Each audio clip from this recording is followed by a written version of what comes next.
NBA Straya, how are you going? Hey, Ganny, you good?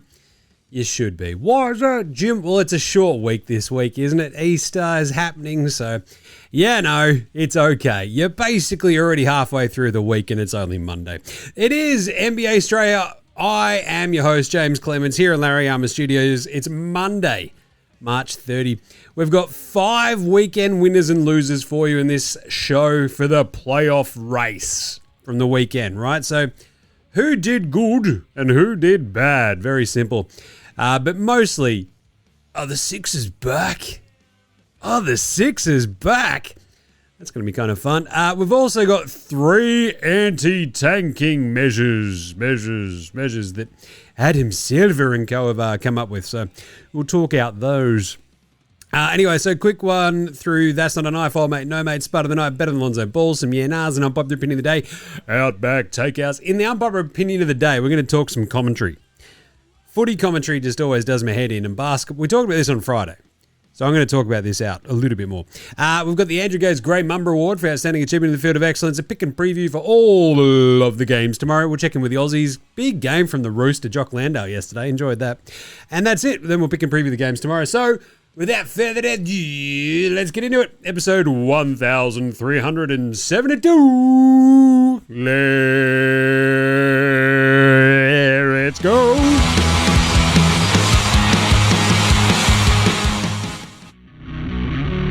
This is Josh Giddey. G'day, this is Andrew Gaze. This is Jack White. This is Joe Ingles. This is Darcy Daniels. This is Chris Anstey. This is Matthew Delvedova. This is Shane Hill. You're listening to NBA Australia. And you're listening to NBA Australia. And you're listening to NBA Straya. You're listening to NBA Straya. And you're listening to NBA Straya. You're listening to NBA Australia. And you're listening and watching NBA Straya. This is NBA Australia. Let's do it. Watch out for the shark attack. Oh, you better watch out for the crying 7-year-old at the footy attack if you're me. That's right. What a weekend that was.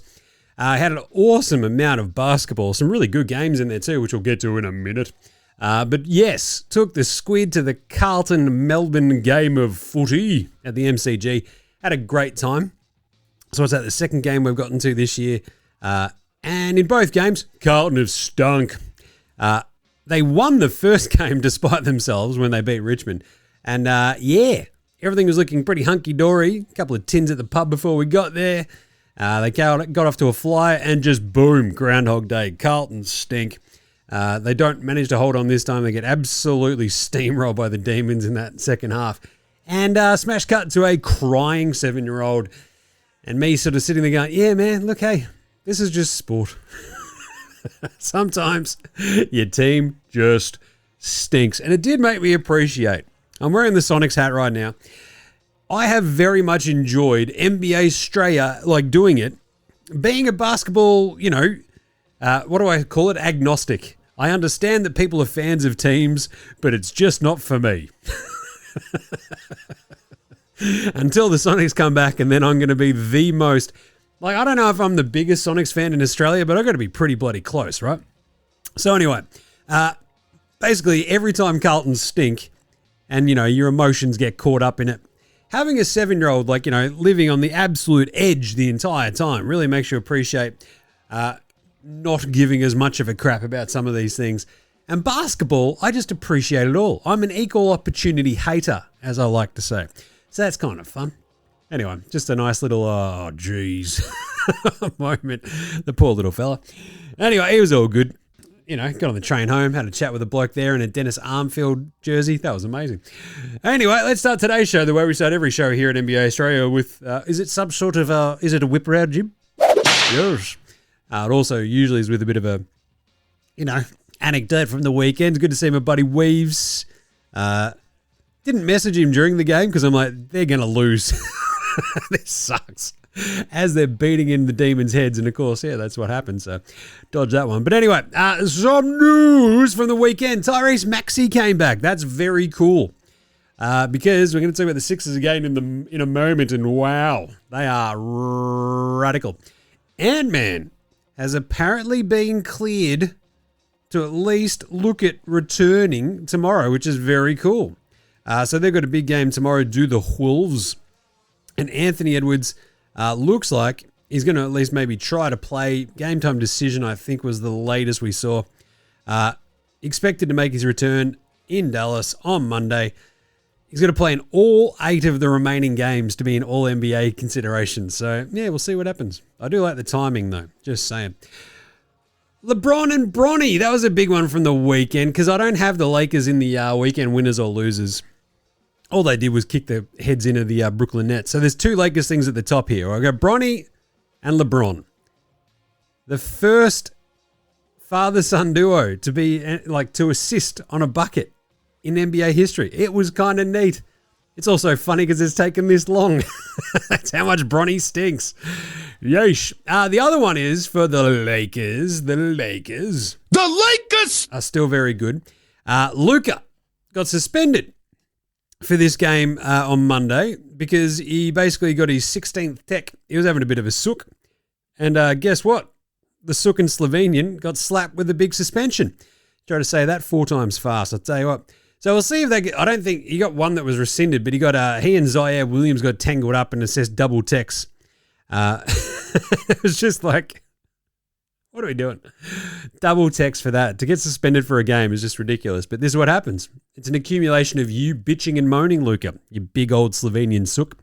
Anyway, the other last little bit on the Lakers is that LeBron, and this is like, the MVP stuff. We'll probably talk a little bit more about this on Wednesday's show because the MVP stuff is getting a little bit janky. It always does around this time of year. Wemby has come flying in. You've got SGA, you've got Jokic doing their thing, and everyone's asking the very obvious and dumb question.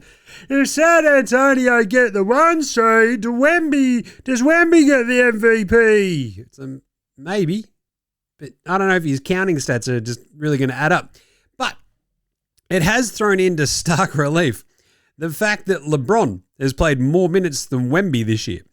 LeBron is 41 years old. He's also ineligible for the end of season awards because he hasn't played enough games, but he's played more minutes than Wemby, who's like now one of the betting favorites. Go figure. Bit weird, right? So this is what I talked about the other day. It's very, very simple and straightforward. You either have like the minutes cut off, the games cut off, whatever. Don't care. The 65-game rule is working because you don't have people load managing games where it's like, I just want to play this back-to-back. The most load management-y sort of stuff we've seen this year has been usually injury-related, right? Which is fine. If someone's managing an injury, you get that as a fan. What we don't want is healthy players going, I just don't feel like playing. It's like, you don't get an RDO. If I paid $100 for a seat and you're going to take an RDO, you're taking the piss, right? So the 2,000-minute rule seems like a pretty good addendum to it. And just do it. Like, there's nothing stopping them going, we can just do that as well, like now. But they just won't because, I don't know. Anyway. Right, but as I said, anti-tanking proposal. So this came out after we did Friday's show. It hit, the news cycle of the NBA. And it's all very confusing, right? The anti-tanking proposals that they've come up with. So we talked on Friday's show quickly about how Adam Silver had fronted the media about, tanking, 65-game rule, expansion, all this other stuff. And he did his usual, I'm going to say lots of words and say absolutely nothing, Jim. It's like, okay, Adam, thanks for coming. But the anti-tanking proposals were put out there to the Board of Governors, and they've got to vote on them and stuff. So in the first one, this is basically what they're trying to set up so you don't have rubbish games at the end of the season as people are trying to lose, right? Seems like an easy fix, but we'll get to that in the annals. Right, number 1, 18 teams. So that's the bottom 10, as it is, Stan. They don't make the play-in. But also the 8 teams that make the play-in. So that's 18 teams, right? They all get to be part of the draft lottery, right? The bottom 10... the crummiest teams, they all have an equal 8% chance of moving up. It's not bad. The other 20% of that are split among the 8 play-in teams in descending order from 11th through 18th. So all 18 spots will be drawn as part of the lottery. That seems fine-ish because I think the easiest one is just to go, we're going to flatten the odds. We're going to flatten the curve. Jesus. Tell you what, that sucked, didn't it? Talking flattening curves. All right. Number 2, the second proposal is 22 teams. So that's the bottom 10. The 8 in the play-in tournament. And the other 4 teams that are in the actual first round of the playoffs that lose will be in the lottery. And they're ranked according to their record across 2 seasons, which is what the WNBA does, right? It basically weighs their record across the 2 seasons, and like they sort of hit a middle. Even if you don't get to 20 wins, you sort of get to 20 wins and it's like sucked in. So like if you go 14 and 68, they bump you up to 20 and 62 sucked in for your lottery purposes. And basically the top 4 spots will still be drawn as part of the lottery as it is, but it's just a much bigger pool of teams. 22. It's like, all right, cool. Across their 2 seasons. And the third proposal is the 5x5 method, which sounds like some sort of, I don't know, STD prevention-y kind of thing. Are you trying to get pregnant or not pregnant? I don't know. That could be either for or against, I think, the 5x5. See what happens. Anyway, this one, you got the 18 teams, right? So the 10 that miss the play-in, and then you've got the 8 who made the play-in. So every team basically outside the top 6 seeds each conference, they go into the lottery. The 5 worst records all have the same odds, and then they descend from there.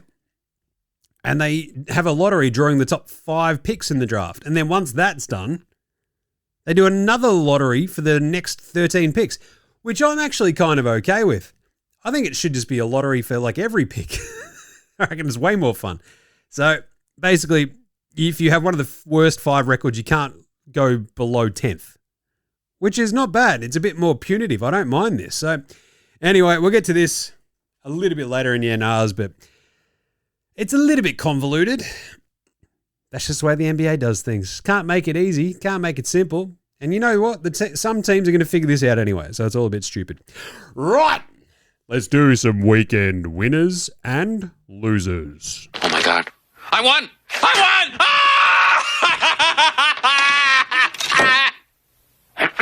Recapping our day's top story, the winner of today's state lottery is me. Ken Brockman. There you go. Got a photo of me. Yep, there you go. The Philadelphia 1, 2, 3, 4, 5 Sixers. Amazing. Rumors of their demise were greatly exaggerated by everybody, apparently. Yes, they beat the Sands hell out of the Bulls the other day before the weekend, 157-137. In regulation, it was crazy. It's just a big number. But then they turned around, went on the road to Charlotte, a team that, weirdly enough, Joel Embiid has historically dominated because they have been historically shithouse the entire time he's been a Sixer, and he's been twice as large as any center they've got. But anyway, the biggest thing about this is the Hornets are good. And the Hornets' offense is psycho. And everything clicked for the Sixers. Paul George had 26 and 13 with 4 steals. 29 and 6 for Embiid. 26, 7 and 8 for Maxey coming back from his thumb injury. VJ even chucked in 13, 5 and 3. This was awesome. Right? And this is kind of the thing. I'm like, hang on. Do the Leo meme of like just pointing at the screen, go, hang on, what's going on here? What's this? Hello there. Hello. What are you doing down there? So, Philly, are they back? Yeah, nah. Maybe. PEDP, he's going off his head. Old PED Paul. Embiid having a game-winning block on Brandon Spindles-Miller. What the hell was that? What the hell was that? What was that? What the hell was that? It was awesome. It was a huge win over Chicago. Not Chicago. Well, first Chicago, then Charlotte. But mostly, what it did was stop them slipping further down the standing. So they're currently the 7 seed. But they are only a half game behind your Atlanta Hawks, Kakar, and only 1 game behind the Toronto Raptors. So with those 2 wins, the Sixers now have Maxey back, a PED Paul George, who has just taken 25 games off for reasons. I like it. It's like, oh yeah, I got caught doing things for my mental health. It's like, is it cocaine? Did it make you feel good, Paul? Or was it just PEDs coming back from your knee? You got busted. Did he not stop doing the PEDs? Because he looks unreal. So, I said this on NBA Coffee Run this morning in the video. If you didn't watch it on the socials, what are you doing? Come on, help a brother out. The absolute funniest outcome of all of this for the Sixers is for them to land in the 6th seed and to knock over the Knicks in the first round. Embiid comes out, dominates Cat. Paul George plays the absolute best basketball of his career. Maxi's running rings around Brunson. VJ's going up against Mikal Bridges and putting him in a shoebox. It would be hilarious because the Knicks would just have to burn it all to the ground at that point. They can't be out there losing to the Sixers. So I just want to see that happen. Anyway, big weekend winner, especially in the playoff race for the Sixers because A, they got their dudes back. B, they looked awesome. C, they stopped the slippage. So they're at 7 because there was that moment where you're like, oh God, are they going to end up as the 10 seed? Luckily, Orlando and Miami are worse. We're going to get to them in a second. All the teams below them are on the loser list this weekend. Number 2 of the winners of the 5, the Toronto Raptors. But Jim, you've been sort of ragging on the Raptors for a little. I've been ragging on the Raptors when they deserve it. They do not deserve it after beating the Pelicans, and then they straight killed. So he got straight killed. The Orlando Magic. And when I say straight killed, So he got straight killed. I mean straight killed. So he got straight killed. Because they went on a 31-0 run in a game of NBA basketball.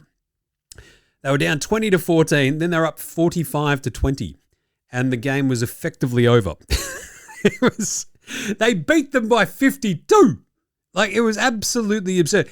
The 31-0 run was the longest in NBA history of the play-by-play era, right? So we don't have the play-by-play stats going back past 97, 98. So it's at least basically 30 years that we've got. Oh, no one's ripped off a 31-0 run before because no other team is that inept. Hello, Magic. Hello. Amazing stuff. But the cool thing about the Raptors is Scotty Barnes is Scotty Ballin. He was absolutely unreal. And I think they went into this game as their starting point guard is basically their backup center now. The first sub has been buried on the bench. 2 backups that were playing literally played a game the night before in the G League. And basically a red hot shooter's like hitting the side of the backboard for threes and they ripped them off, kicked their ass, took their names, stole their lunch money, smacked them around, and went back to Canada. Amazing gear from the Raptors. Absolutely amazing. Like, it was just absolutely astounding gear. That was at home. Now they go to Detroit for another Dwayne Casey Bowl game. Atlanta are the 3rd weekend winner because the Raptors and Atlanta are in the same sort of boat, right? They're both there at 5-6 in the East. 42-32 for the Raps, 42-33 for the Hawks. So the Hawks had this really, really good game against Boston on Saturday that they lost. Jim, how are they weekend winners if they lost? Well, they turn around and then won, obviously. But the biggest thing about the playoff runs and the playoff chase and the playoff, shenanigans is that they just beat the sans hell out of the Kings without really trying too hard. And I think I took more away from the loss to Boston than anything else, right? Like, Jalen Johnson was absolutely up for that game. Nicky Alexander-Walker absolutely tore up the Kangs. And you've suddenly got this Hawks team that looks super duper feisty. Has won 15 of the last 17 games now or something. Like, it's absurd how many. It might be 15 of their last 17. So that's just unreal. But that Celtics game was really indicative of the sort of pain in the ass they could be for an entire playoff series, right? Because you think about the Dyson Daniels defensive experience. Sounds like a really dubious band. The Dyson Daniels defensive experience. It's like 5 dudes playing bass. But Nick Alexander-Walker, CJ McCollum, you got Jalen Johnson. They've got all these sort of little different bits and bobs. Like, Kuminga can't hit a shot at the moment, but for the love of God, this team is there's at least a little bit of scariness about them now. And the way that they then turned around and beat the Sands hell out of the Kings was pretty bloody good. So Atlanta come out of this as a bit of a weekend winner because going toe-to-toe with Boston for most of that game, just maybe go, hello, what do we got here? Don't mind this. And they're still in the 6th spot. They're only a half game up on the Sixers. But, if that's like a 3-6, which would be Knicks, Hawks, 2-7 if they drop, you'd have Boston versus Atlanta, which would be kind of funny again. And I don't know. I think they make Boston sweat just a little bit over a series. But anyway, good weekend for Atlanta. San Antonio. Not only is Wemby rolling out there, just going, hey, look at me, I'm should win the MVP, huh? And everyone's like, I don't know, maybe. They've won 8 straight. They're crushing it. 56-18. Absolutely absurd. They are also the first team in NBA history to win 4 straight road games by over 25 points. They're also 24-2 in their last 26 games. That ties the best stretch in franchise history. This is the Spurs. They were dominant for 20 years after getting Timmy D. They were really good for like the decade before getting Timmy D. Because you're the Admiral David Robinson, MVP. Like weapons. And this is their franchise best run. Amazing. So yes, they're very, very good. And also, on top of that, Stephon Castle's absolutely balling out of his brain. He is so good. And then the last one, out of the 5 winners, the Clippers. What do you mean, Jim? They're not very good. Yeah, aren't they? They're now the 8th seed. Remember they were on the bottom of the West? Then they got rid of Chris Paul. They're like, geez, everybody hated that dude. So party time here now. They've won 5 on the trot. They're 39-36, 2.5 games back of the Suns. But more importantly, 1.5 games up on basically Portland and 3 games up on the Warriors. So giving themselves the double chance in the play-in is obviously very, very important. I don't think they're going to catch the Suns, but that doesn't really matter, right? Like, yes, you're going to go on the road to play Phoenix. I don't know if the Clippers are going to be that wildly concerned. They've got a fully armed and operational Kawhi Leonard right at this point. So I'm very excited to see them and what they can do in the play-in. The team is crazy. The team is weird. The Pacers win was the stupidest thing you've ever seen. I guess we should actually recap that because, wow, was it shenanigans central? Because the end of that game that they win 114-113 over the Indiana Pacers, a team not trying to win basketball games, it all comes down to the very last second, you see, when Benny Mathurin has a chance to salt away the game. A couple of free throws, you're like, laughing. Benny Mathurin's pretty good at basketball. Womp, womp, womp, womp. Misses both. Seriously, misses both. They get the defensive rebound. There's 0.4 seconds left. Right? Actually, I think there's 0.1 of a second left. There's 0.4 left. He gets the rebound. 0.3 of a second goes off the clock. They throw the ball in. Brook Lopez off the ball foul. Jay Huff steps to the line. Down 2. Misses both free throws. Clippers win. It was the stupidest end to a game. But hey, that's 5 straight wins. It doesn't matter how you get there as long as you get that W. Hey, Clippers. Honorable mentions from the 5 weekend winners and losers for the playoffs, racing, stuff like this. Detroit and Boston. Just win, baby. Detroit absolutely slapping around a Minnesota Timberwolves team that couldn't hit a shot was pretty great. Good job by the Pistons. And Boston, they just keep winning. But the thing about Detroit winning that Minnesota game is there's still a 4-game gap between them and Boston at the top of the East. So I think that's with 8 games to go for the Pistons. Yeah, that sounds right. And I think 8 games to go for the Celtics. So 4-game gap seems pretty insurmountable to a degree, but they should be fine. Good stuff by them. And Denver were the other one. Weekend winner because they got their 6th straight win. They took care of Golden State eventually today. It took them a little bit, but they got there. They're now 48-28. So they're now 2 games clear in the 4 spot ahead of the Minnesota Timberwolves and the Houston Rockets, who are both 45-29. The Nugs have 3 extra wins on top of them, right? And 1 less loss. So looking pretty solid there for Denver. Got to be feeling good about themselves. The Rockets also get a bit of an honorable mention just because they actually won their games on the weekend. the games that were in front of them, they just won them. They beat the Grizzlies and they beat the Pelicans pretty handily. Good job, Houston, I guess. LP Şengün, we'll get to him in a second. How about the weekend losers? We're not losers. No, you two are winners. Big winners. When I grow up, I want to marry a big winner like you guys. Shut up. Losers. Loser. Loser. Loser. All right, losers, Loser. Charlotte. Hurts my heart, but they were very, very good. A couple of honourable losses, I think, to Charlotte, wasn't it? I mean, they went toe-to-toe with Boston today, but I think even without Derek White and Jaylen Brown, Boston were very clearly just like that, cut above, and obviously losing to the Sixers as well. I think it's okay, though, for the Charlotte Hornets to have these losses now, because this is the absolutely young, rising, fun, crazy, chaotic team. Losing to a couple of other decent, very good playoff teams is fine. But you just have to keep the momentum rolling into the playoffs and not just lose the absolute end of the string, you know what I'm saying? So, yeah, it was all okay. I was looking forward to that Hornets game, but the Boston Hornets sort of thing just went a bit Tatum was awesome and they just smashed him. So, anyway, and obviously a red-hot Philly. They're into that buzzsaw, so not good. The other losers, Orlando. You might have heard just me saying before. They got...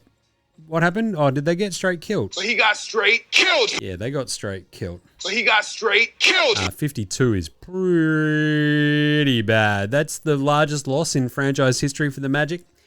This is a team that ostensibly is a playoff team. Certainly not playing like it, however. Having, lost 6 straight, win 1, then lose by 52 to the Raptors. Oh, Lord. It's horrible. There's no other way to put it. This is horrible. There's no other way to put it. They stunk so bad. Giving up a 31-0 run is almost, obviously, it hasn't happened in the last 30 years. So there are like compilations of all of their possessions as well. And you're just watching them, you're like, what are they doing? It's like watching the Washington Generals up against like the Globetrotters. It was nuts. The good thing for Orlando, like the silver lining, I guess, is yes, you lose by 52 to the Raptors. And it stinks, and you stink, and you look horrible, and you can't hit a shot. Yeah, we get that. The good thing is one of the other weekend losers, the Miami Heat, also could not win and kept losing horrible games. Because the Miami Heat, speaking of teams that aren't trying to win games, they scored 10 points in the fourth quarter against the Indiana Pacers. Not exactly a juggernaut are the 2026 Indiana Pacers. They are, in fact, actively trying to not win games of basketball, and you lost to them. That's egregiously bad, right? After getting their ass kicked on, Saturday by Cleveland as well, this is just a horror show for Miami. It's like Miami Horror. Remember him? So, yeah. Do you reckon the high point of their season it's obviously clearly going to be Bam scoring 83 points, but the wheels have sort of come off since then, right? Because since that game where he dropped 83, they beat the Bucks the next game. They have then lost to the Magic, the Hornets, the Lakers, the Rockets, the Spurs. They beat the Cavs, then they lost to the Cavs, then they lost to the Pacers. So they've won, what's that? They've lost, oh God, that's 7 of their last 8. Miami. So yeah, that's the only thing keeping Orlando in the 8 spot right now is that Miami stink, and the Charlotte Hornets just lost their last 2 games as well. So now Miami is tied with Charlotte, 39-36. They are a half game behind the Magic, who are 39-35. This is 3 one-legged men in an ass-kicking contest. The New York Knickerbockers of New York City are weekend losers. But Jim, they're the 3 seed. Yep, that's it. That's the reason. So the OKC lost today for the Knicks. They've now lost 2 on the trot. And essentially that's knocked them out of chasing down the Boston Celtics for the 2 seed. So they lose to the Hornets, was that Friday? Chaotic, fun, very awesome game for the Hornets in those orange uniforms. It was great. The crazy blue court, the weird camera angle. I don't know what was going on there, but still. They were in this game against the Thunder for a lot of it, but it always felt like OKC were playing with their food just a little bit, right? So yeah, they've got a really tough game coming up, I think, Wednesday against the Rockets in Houston. So, yeah, tough little time for a road trip day for the Knicks, but they're weekend losers. And then, obviously, the Wolves. 45-29 have probably lost a little bit too much ground to catch Denver after Denver also went and won today against the Warriors. And they're going to get Ant-Man back, which is good, but the damage might be done. I don't think they can catch Denver. But the big thing is, and I don't usually like, talking about standings tankings going into your playoffs, but if you're Minnesota, do you tank out of the 5 seed and into the 6 seed? Because Minnesota are now sitting there going, oh man, 4-5, we'd have to play Denver. If you're Minnesota, wouldn't you rather play the 3-seeded Lakers? I feel like you're going to have a better chance. If Ant-Man's coming back and he's healthy, I feel like you have a better chance of knocking over the Lakers in the first round.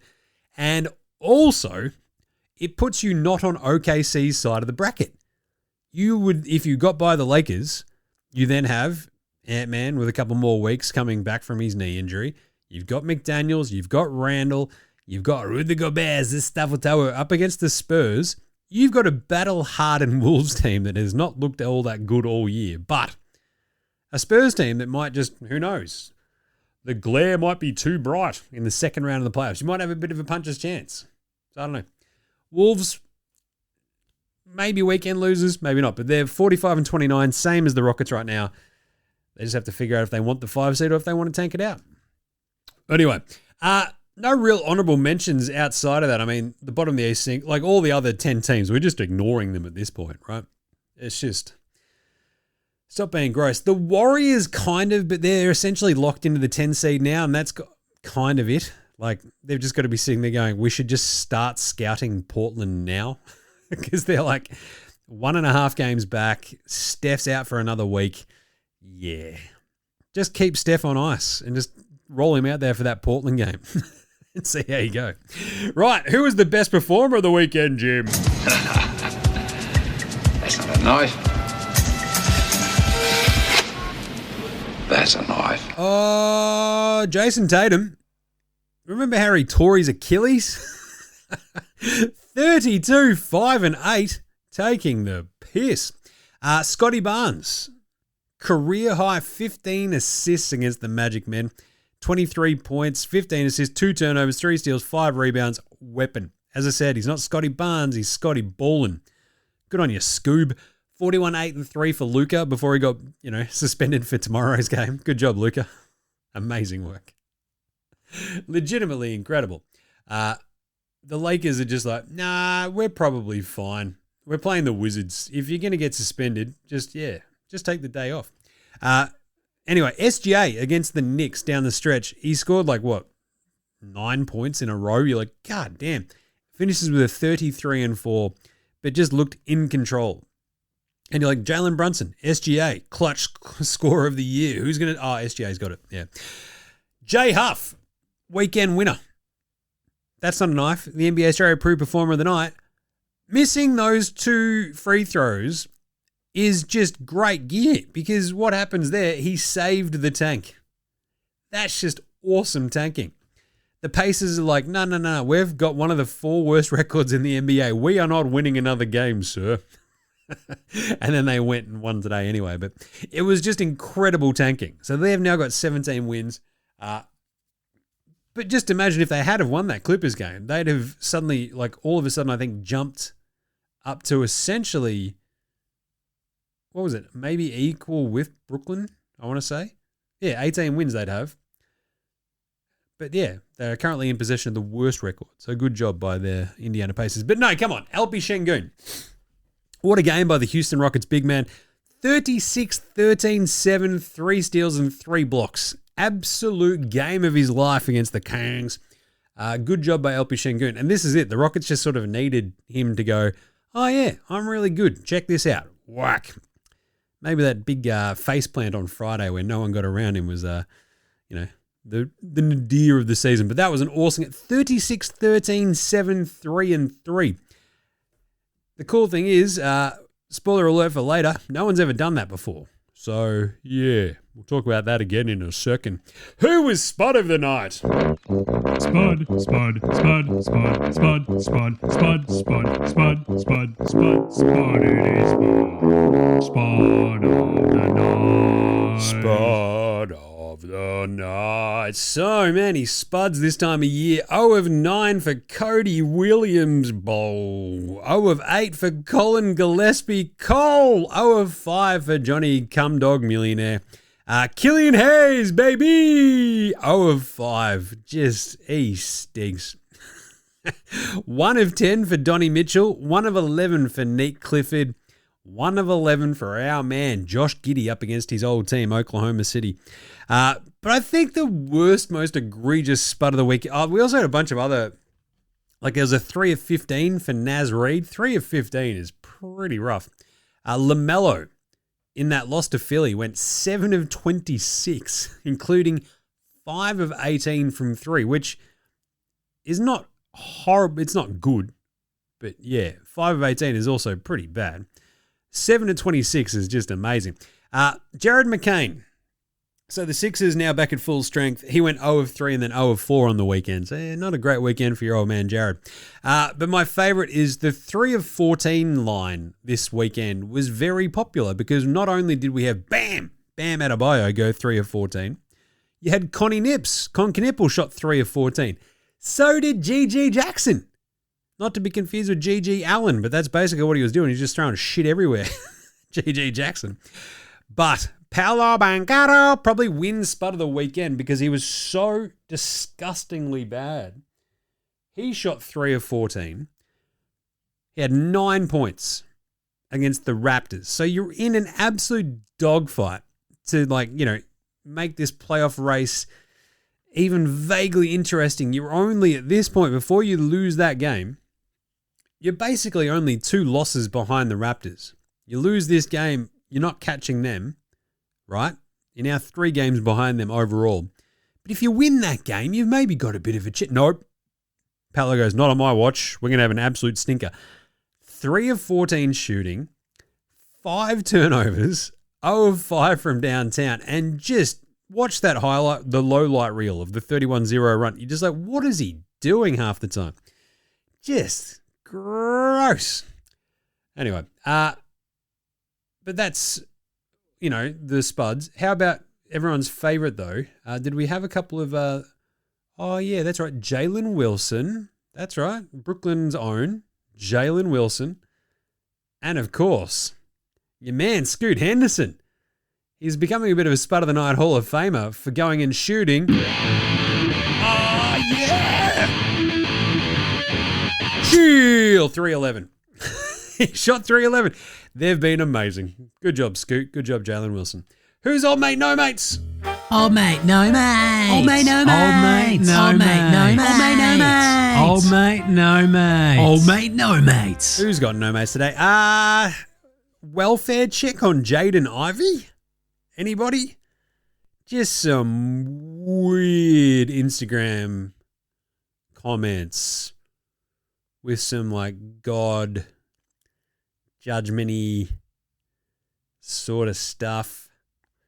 And yeah, just, I don't know, man. It might be always make sure you're taking care of your mentals and your chickens. That was, I don't know what's going on there. Talking about Catholicism, just some other weird, saying God does not hear your prayer if you're a sinner. Some stuff about Catholicism I'm not going to read out. You don't judge righteously because you yourself are not righteous. You clearly have a speck in your eye so you can get a speck out of someone else's eye. What, dude? Are you born again? Just Jaden Ivey, mate. Just pump the brakes, mate. Just pump the brakes. Anyway, Joel Embiid, Eric Collins. Wow, LaMelo! Eric Collins saying, he's a merchant. He is a free throw merchant. The basketball gods have spoken. After Embiid misses the first free throw. Yeah, it's just Embiid's back, baby. Pantsing in the night. Fatty, fat, fat, fat, fatty, fatty, fat, fat. Oh, I was saying Buzelis. There was some sick back and forths in that OKC game. OKC Chicago game, and then the other Bulls game. But my favorites were probably, I think, Moose Diabetes. He got by Kelly Oubre. It was, yeah. And I think Buzelis might have gotten Miles Bridges, which I love, because fuck that guy. No, that doesn't make sense. He wasn't playing him, was he? Somebody got Miles Bridges. Might have been VJ. That sounds about right. Maxey got Miles Bridges maybe. But there was a sick couple of back and forths in that Philly game, the Philly Hornets game. But the best pantsing of the night was probably Spindles Miller getting his 3, basically to tie the game, swatted by Joel Embiid, who's got one working leg, landed on his leg, and I'm like, oh, that's the end of his career. But also blocked the absolute bejesus out of the Brandon Spindles Miller shot. So good job by him. You can't get blocked by Joel Embiid on the perimeter. Not in the year 2026. What are we doing? Spindles Miller, get a hold of yourself. Better than Lonzo Ball, Bronny James, and Ben Simmons. Lonzo was the best player in high school.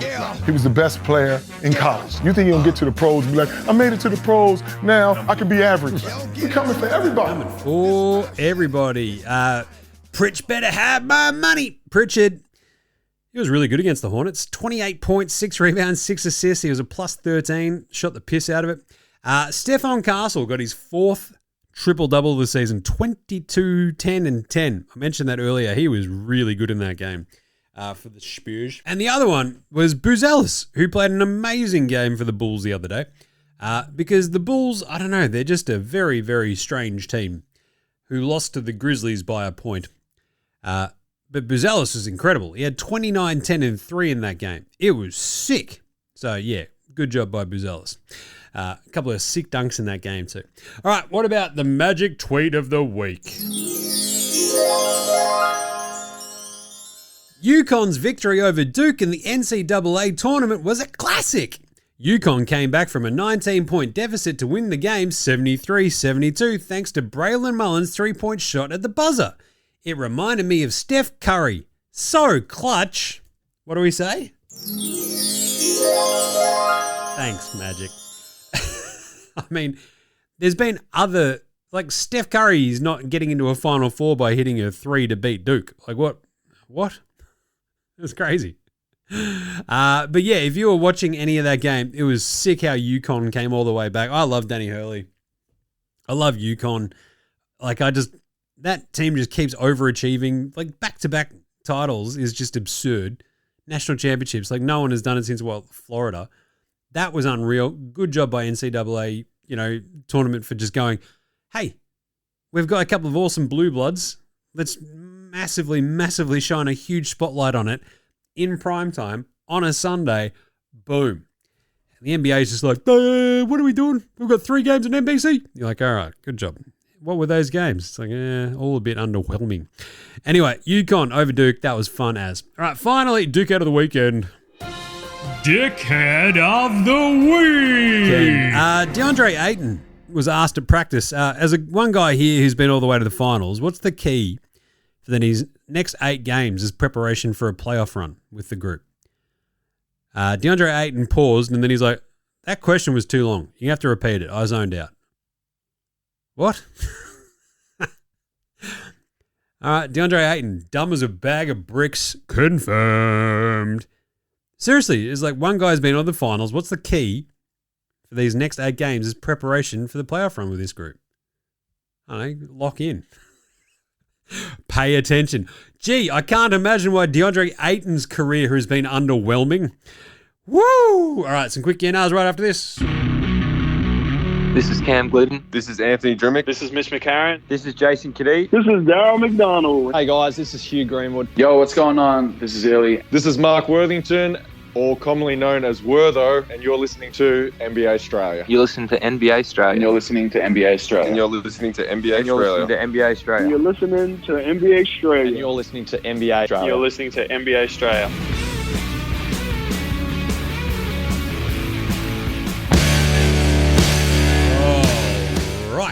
Let's do some Nahas brought to you by you. That's right. You can shout us a beer, shout us a coffee.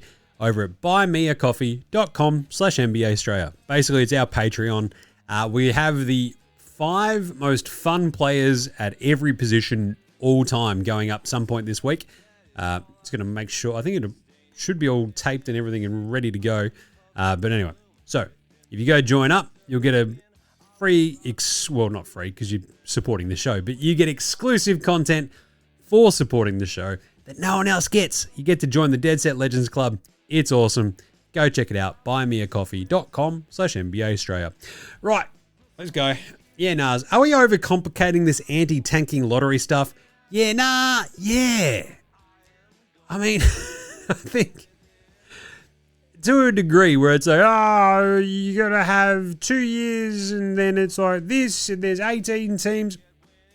I think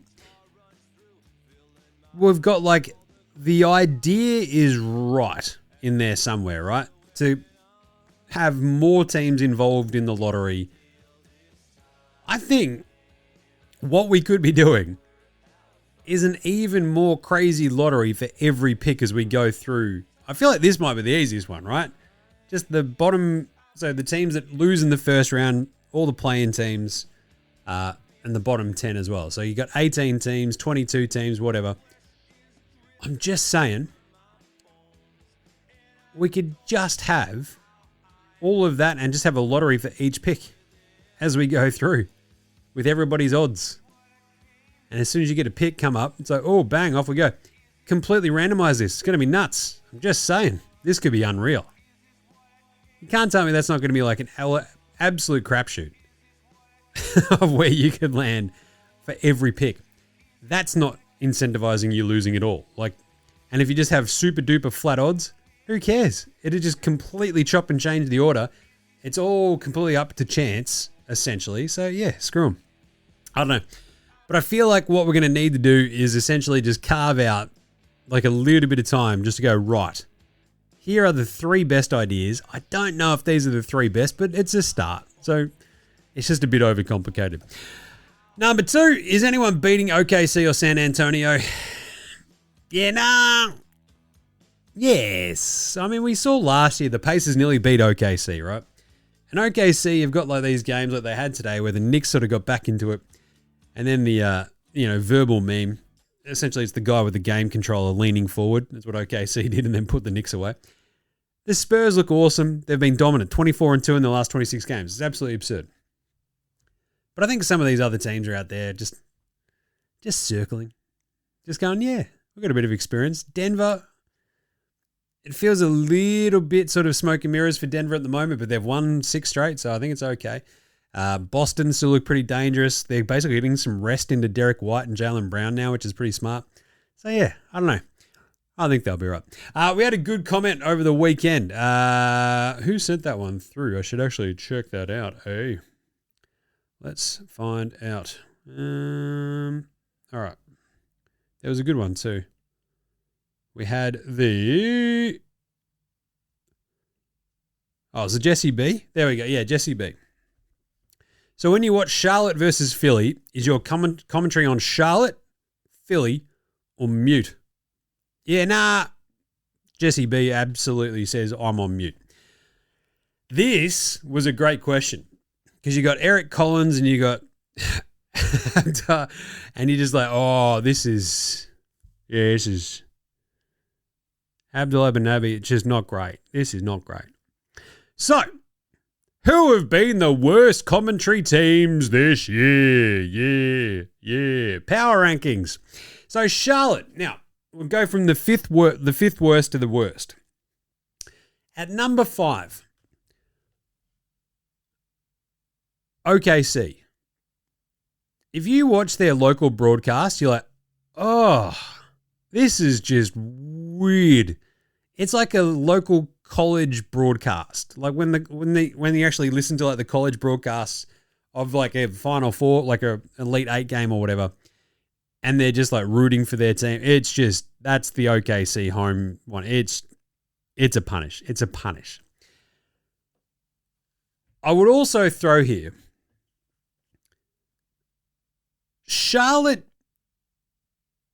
is over the top. Eric Collins is too involved. But when he's not blowing his little LaMelo, doing all that crazy shit, which is just that little bit too beyond the pale. The rest of their stuff is pretty good. But I think we'll give Charlotte an honorable mention here. It is a rough listen, though, when you've only got a choice between Charlotte and Philly. I'm just saying. So it's a good shout by Jesse B. So this is the unpopular opinion day. Now look at me, please. Look at me. Look at me. Look at me. Charlotte is okay for specific games, I think. It is a little bit over the top all the time. So they're going to get an honorable mention. 5 will go OKC because it's just an absolute punish. 4. Have you noticed how bad the Sacramento call it? Like, Mark Jones is fun. He's very fun. Harder than fish grease. He's got a great voice. He's very fun. But what is it? Kate Christensen Hunter and Kyle Draper are the ones who do it otherwise if Mark's off doing other stuff. It's horrible. They are. Yeah, they're bad. Like, they will have replays showing them the exact opposite of what they were spouting, and then they're still rooting for the Kings. You know, this is just weird. Stop being weird. Number 3, and this was writ large the other day, it's the Boston Celtics. If you ever missed Tommy and Mike, it's really come home to roost, I think, this year. Scal is just fucking shit. Celtics fans might not agree. I also say, just chill, because he is, like, he does have some very interesting sort of insights, some knowledgeable stuff that he does do. There's also way too much of, like, the homeristic sort of just screaming out, that's a foul. That's not commentary. That's being an absolute lunatic shitbird. And their play-by-play guy, it's like he's almost too involved in it as well. He's not quite enough of the straight play-by-play Mike Breen kind of do. It's weird. Philly is number 2. That's been a horror show for years. They are just the big fella. It's like, all right, yes, we get it. There's Maxey and counting. And you're like, oh, God, here we go. The local Philly broadcast is just, it stinks. But number 1, the worst one at the moment, and has been for years, Golden State. They have never come across a call that's gone against the Golden State Warriors that was actually correct. They're basically the Draymond Green of commentating. They go, they blow their lid, they chuck a wobbly, they have a dummy spit, and there's nothing you can do about it because you're sitting at home watching. That's when you change the channel. All right, our bit of a, what do we got? Outback Takehouse. It's Monday at Outback, and you know what that means? Took the squids to kindy in school today, and guess what that meant? Bang, bang, bang, bang. Kookaburras going bang with a kookaburra bat. That's right, arm the kids with a couple of kookaburra bats to take down some kookaburras so we can eat some kookaburra wings, and they're only at Outback. The buffalo kookaburra wings are bloody delicious. They're only at Outback, and today's Flame Grill take is, the Giannis situation has just gotten weirder, right? Because he came out and he's like, they're not letting me come back to play. And the Bucks are like, he's not even medically cleared yet. What are you talking about? He got the union involved. And obviously, this isn't even much of a Flame Grill take. It's just Giannis doing his usual sort of weird passive-aggressive, I don't want to be the bad guy kind of vibe to salve over his eventual trade in the offseason where he's like, I tried, see, I wanted to play for you, Milwaukee Bucks fans, but they wouldn't let me. Fucking. See, but like they haven't medically cleared the dude. So I don't know how the players union got involved, but it was fucking weird. All right, Straya Player Watch from the weekend. Josh Giddey had an absolute nightmare, as I mentioned. 1 of 11 for his 5 points against his old team, the Thunder. 11 assists, 7 rebounds, 5 turnovers. Brutal, but he did have an 18-point, 10 assist, 13 rebound triple-double. His 13th for the year as they lost to the Grizzlies. That's good tanking. Lockie Olbrick played an absolute shit ton in that Memphis game as well, though. So he had 22 minutes to our man, the Brick. 8 points, 7 rebounds, 2 assists, a block and a turnover. 2 of 2 from the floor, 4 of 8 from the free throw line. And in that OKC game, he played 3 minutes. He had 3 points, 1 rebound, 1 of 1 from the floor, 1 of 2 from the free throw line. Not a bad weekend for our Aussies on the Bulls. How about Dyson Daniels? How good was he? 6, and 5 with a block and 2 steals against Boston. Flying around everywhere. Missed a couple of shots. 3 of 8 from the floor. You get that on the big jobs. And did not play coach's decision against Sacramento. Again, I mean, that's just kind of Atlanta going, yeah, look, just take the day off. You'll be right, Dice. So, all right, that's cool, man. I'll just chill. So he just sat. So it's all right. Happy days. Then we also got Rock'em Sock'em Block'em Jock'em Landale, though, in that Sacramento game go off his head because he got the start. 19 points, 13 rebounds, 4 assists, 1 turnover, 2 blocks. Weapon, the Rooster. He also didn't play against Boston, though. Jingles played 4 minutes against Detroit. He got a 4 trillion, 4,000,000,000,000,000,000,000. It was good to see him out there. Josh Green had a pretty unmemorable weekend. Against Philly, he had 2 points, 1 assist, 1 steal in 10 minutes. 1 of 3 from the floor, 0 of 2 from deep. Against Boston, he had 0 points, 1 assist, 1 steal, 0 of 1 from 3 in 18 minutes. Yeah. Tyrese Proctor against Miami. 6 points, 1 rebound, 1 turnover, 1 of 2 from the floor. 4 of 4 at the free throw line, though. And Aussie Matty T on Saturday against Dallas, he had 4 points, 1 assist, 1 steal in 16 minutes. And then the win over Washington, he went ham. 10 points, 5 rebounds, 2 assists and a steal. 4 of 6 from the floor, 2 of 3 from downtown. Not bad, Aussie Matty T. All right, what about an Andrew Gaze Grey MAMBA Award for outstanding achievement in the field of excellence? Andrew Gaze Grey MAMBA. Outstanding achievement in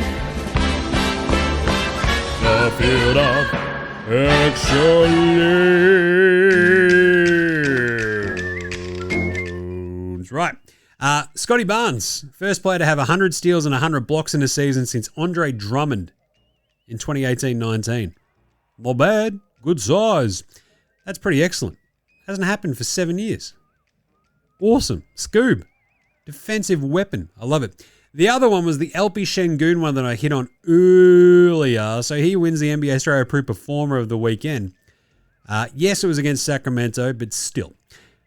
To have, what was it? An absolutely absurd 36 point, 13 rebounds, 7 assists, 3 steal, 3 block game. He also hit 5+ threes. So he's the first player in NBA history to have 35+ points, 10+ rebounds, 5+ assists, 3+ steals, 3+ blocks, and 5 threes in a game. Not bad. That's pretty excellent, I'll tell you. All right, Paddy Mills Game Day Baller Game Day Twitter check-in. Paddy out there playing for Tenerife. What's going on? Paddy with the good hair. Where is our man Paddy? What's he been up to? There you go. Not much. Just him and Marcelo Huertas still hanging out. He's got the black and yellow on. Great first week. First game in the Liga Endesa. Great feelings. Good to be back in the FIBA environment. Great FIBA basketball. Bunch of great, really great guys. Good on you, Paddy. What a legend. Right. Game previews. Game previews. Thanks, Inadvertent Bane. Not a problem, Jim. How's it all going? Yeah, not bad. You know, recuperating from the weekend. Looking forward to Easter ahead. Philly at Miami. What do we got? Tuesday. All the picks will be over at Double as well. Go check them out. I think we've got 8 games tomorrow. So we've got Philly at Miami. It's actually a massive playoff implication-y game. The Heat at home against the Sixers. Remember the playoff series that we used to get between these two teams? I don't mind Philly minus 2.5 here. Embiid versus Bam. Paul George. You get VJ and Maxey out there again. Don't mind Philly. Let's go the Sixers. The way the Miami Heat have been playing. Come on. Boston, Atlanta, Redux, but this time we're doing it in Atlanta. The Hawks are actually 1.5 point favorites, and I kind of don't mind that either. The way they played them the other day, Boston, a couple of tough games here and there. They sort of turn around. They came off the game against Charlotte today. They turn around, have to go to Atlanta. I don't mind the Hawks to sneak a win here. Let's go Hawks minus 1.5. Phoenix at Memphis. The Grizzlies are 13.5 point underdogs at home. The Suns can probably get them. Jalen Green had a really good game on the weekend as well. He was actually efficient for once, so that was nice. 13.5 seems like a bit. The Grizzlies did just go all the Suns should be too good. They got to lock in. They need a big win. So let's go the Suns minus 13.5. Spurs Bulls. Now, the Bulls keep losing to just, horrible teams and also getting their heads kicked in. So we're going to go the Spurs minus 17.5 because I don't think there's a chance that they get close to that one. Minnesota at Dallas. The Mavs are 6.5 point underdogs at home. I might take that. Dallas at home, a little bit different. Minnesota just got absolutely slammed the other day. I'm going to take the Mavs plus 6.5. Coop the loop doop doop. Let's go, guys. Come on, Dallas. Show a little bit of anything. Cleveland minus 17.5 in Utah. Donnie Mitchell coming home. The Yaz, come on. We can't. There's no chance. Let's go Cleveland minus 17.5. Detroit OKC. What a game. I'm going to take the Pistons plus 12.5. OKC on a back-to-back, having played the Knicks today. Detroit, no Cade. I get it. But defensively, this should just be a scrap. I don't think there'll be a giant amount of points scored in this, so I'll take the 12.5 for Detroit. And then Washington at the Lakers. No Luka for the Lakers. Austin Reeves could drop 40, and I reckon they still smash the Wiz. So let's go minus 15.5 for the Lakers. I might actually go back to that Memphis-Phoenix game. I might take Memphis plus 13.5. They've just had some, they went toe-to-toe with the Bulls the other day. They only lost by 10 to the Rockets. Yeah. Maybe they can keep that one close. What have the Suns been doing? The Suns, no, they did just beat their sans hell out of the Yaz, but they lost to the Nugs before that. Beat the Raps. I'll take the plus for the Memphis Grizzlies as well. Anyway, there's some pretty awesome games tomorrow. How good are those ones, though? I mean, seriously, Philly, Miami is a ripper. Boston, Atlanta rocks. Minnesota, Dallas will be kind of interesting. But Detroit, OKC, yes, mate, sign me up. But yeah, you'll find all of our picks over at Dabble. Go check it out. The link is in our show description or our social bios. All right, that's it, though, for the weekend wrap. You can find all of our picks and the video and NBA coffee run each morning. Go check that out on Twitter, Facey, IG, TikTok, YouTube. Jump in the comments, send us through nars. Go absolutely hammering tongs on the socials. We're just doing stuff. That's what we do. Get around. Jim does Supercoach. We'll have an NBA Supercoach show. Really quick one pop up tonight as well because I've got to look after the squids. So yeah, it'll be a quick crammed one in there this evening.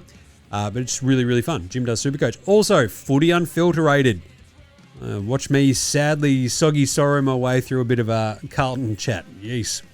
Tough year to have a footy show hosted by an Essendon fan and a Carlton fan, I'll tell you. Anyway, go check it out. Footy Unfilterated across all the socials and your podcast apps as well, and YouTube. NFL Australia as well. We've got the NFL draft coming up as well, so Gaz and I will be talking about that soon. Anyway, get around from Oslo. Thanks to them for the intro and outro song. They rule. So to House Hats, Josh Della Rentas, Fascinator, Gold Mines, Ramshack Alarmy, Iowa, Sex Shadow, Green, and Dozers. They're behind all the tunes you hear throughout the show. Smash them all in music streaming platform of choice. And that's it. We might close out with a very quick deli review. We'll catch you tomorrow, you dickheads, for a very short one to wrap up those 8 games. Is it 8? Yeah, it's 8 games. All right. It'll be over on YouTube and Spotify video. So until then, this is NBA Australia saying, look after yourselves, would you? And later.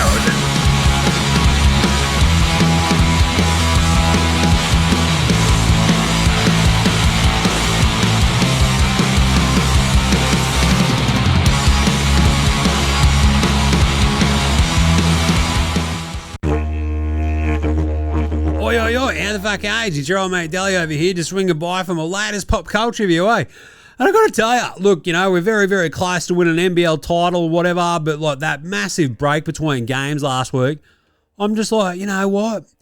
I'm just so bored. So the misso, she's like, you know what we should watch? And I'm like, what's that? She said, The Night Manager. I'm like, fucking, I remember that from a million years ago. She's like, yeah, there's a new season. I'm like, what the fuck? Didn't that show first come out 27 years ago? And she's like, nah, it was 10 years ago, but yeah, it's a while. And it's like, fucking, see, I told you, 10 years is a fucking long time. Anyway, so we went back and watched the entire first season of The Night Manager, and you're like, yeah, it's pretty good. You got fucking Loki up against House and shit, so that was pretty cool. Yeah, a battle of minds and all that sort of shit. So, yeah, it was all right. The second season, we've only just started that one, so yeah, I might get back to you on that next week, I guess. So, yeah, fucking not bad. But the first season of The Night Manager, not bad. I'll give it 18 out of 10 daily ones. Fucking Loki, he's pretty hot. He's fucking just, handsome and house. He's out there fucking, look at me, I'm all British and shit. I'm an arms smuggler. And you're like, all right, did you get those arms in the hospital, Dr. House? It's going fucking on again. Hey. Anyway, so there you go. That's it for this week. We'll catch you next time. Go Kings. Later, fuckos. Dilly out.